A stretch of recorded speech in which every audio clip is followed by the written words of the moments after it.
Enzyme architects वर्ष 2125 में मानवता एक नए युग की कगार पर खड़ी थी, जिसे प्रोटीन इंजीनियरिंग की महारत द्वारा परिभाषित किया गया था। प्रोफेसर फ्रांसिस अर्नोल्ड जैसे अग्रदूतों को दिए गए रसायन विज्ञान के नोबेल पुरस्कार द्वारा मान्यता प्राप्त 21वीं सदी की शुरुआत की सफलताओं ने जैव प्रौद्योगिकी में क्रांति की नींव रखी थी। निर्देशित विकास, फेज डिस्प्ले और उन्नत कंप्यूटेशनल डिजाइन ने वैज्ञानिकों के उपन्यास प्रोटीन के निर्माण के तरीके को बदल दिया था, जिससे चिकित्सा, पर्यावरण विज्ञान और उससे परे अभूतपूर्व उन्नति हुई।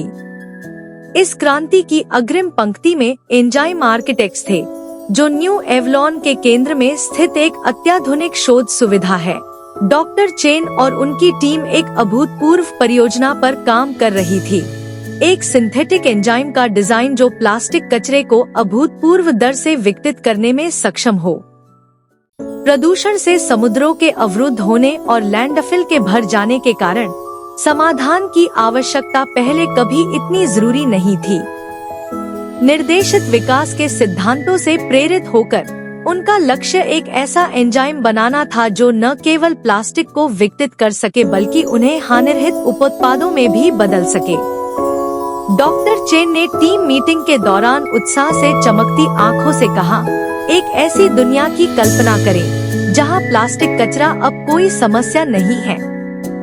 अगर हम एक ऐसा एंजाइम बना सकते हैं जो विभिन्न पर्यावरणीय परिस्थितियों में कुशलता से काम करता है, तो हम अपने ग्रह के भविष्य की दिशा बदल सकते हैं। टीम ने नोबेल पुरस्कार विजेता ग्रेगरी विंटर और जॉर्ज स्मिथ द्वारा विकसित उच्च थ्रूपुट स्क्रीनिंग विधियों का उपयोग करके प्रक्रिया शुरू की।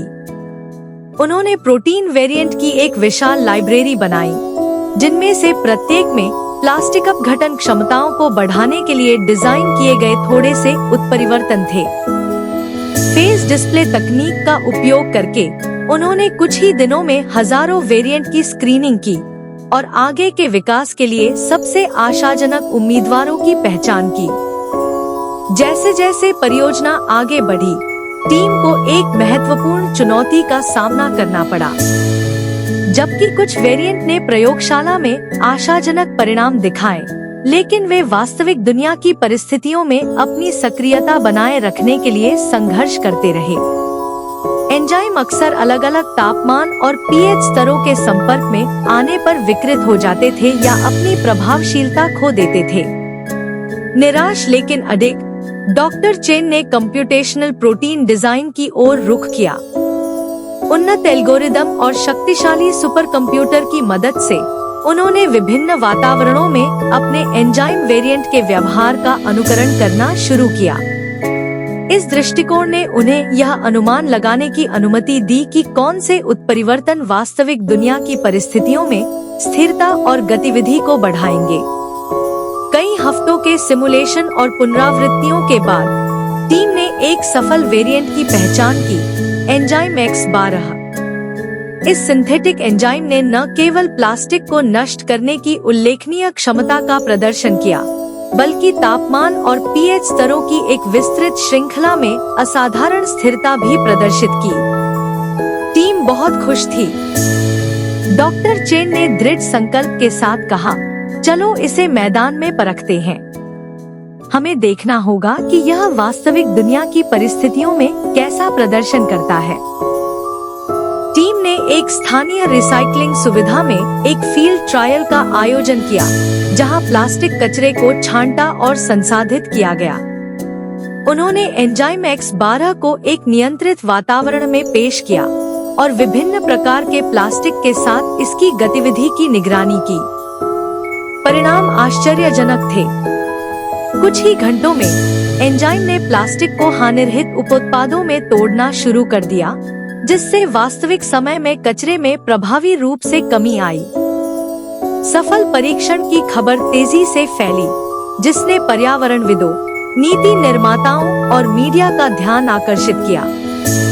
डॉक्टर चेन को जलवायु परिवर्तन पर वैश्विक शिखर सम्मेलन में अपने निष्कर्ष प्रस्तुत करने के लिए आमंत्रित किया गया, जहां उन्होंने अपशिष्ट प्रबंधन में क्रांति लाने के लिए एंजाइम X12 की क्षमता को साझा किया। कल्पना करें कि क्या हम इस एंजाइम को लैंडफिल और महासागरों में तैनात कर सकते हैं? उन्होंने दर्शकों से आग्रह किया। हमारे पास प्लास्टिक प्रदूषण पर लगाम लगाने की तकनीक है।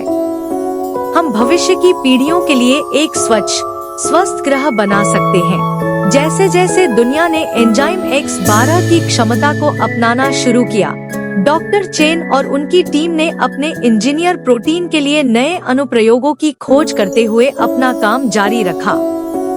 उन्होंने दवा कंपनियों के साथ मिलकर ऐसे एंजाइम विकसित करना शुरू किया जो पर्यावरण में हानिकारक प्रदूषकों को लक्षित और नष्ट कर सकें। साथ ही ऐसे प्रोटीन जो कैंसर के उपचार के लिए दवा वितरण प्रणाली को बढ़ा सकें। हालांकि जैसे जैसे उनकी सफलता बढ़ी, वैसे वैसे जांच भी बढ़ती गई।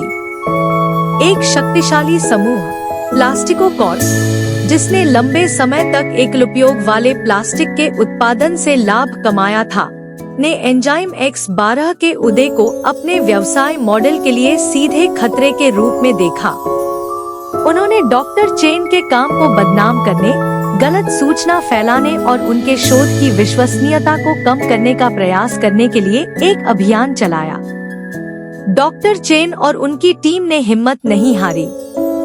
उन्होंने सार्वजनिक प्रदर्शन आयोजित किए, जिसमें एंजाइम X12 की प्रभावशीलता और उनके काम के संभावित लाभों को प्रदर्शित किया गया। उन्होंने प्लास्टिक प्रदूषण और संधारणीय समाधानों के महत्व के बारे में जागरूकता बढ़ाने के लिए पर्यावरण संगठनों के साथ सहयोग किया। घटनाओं के एक नाटक।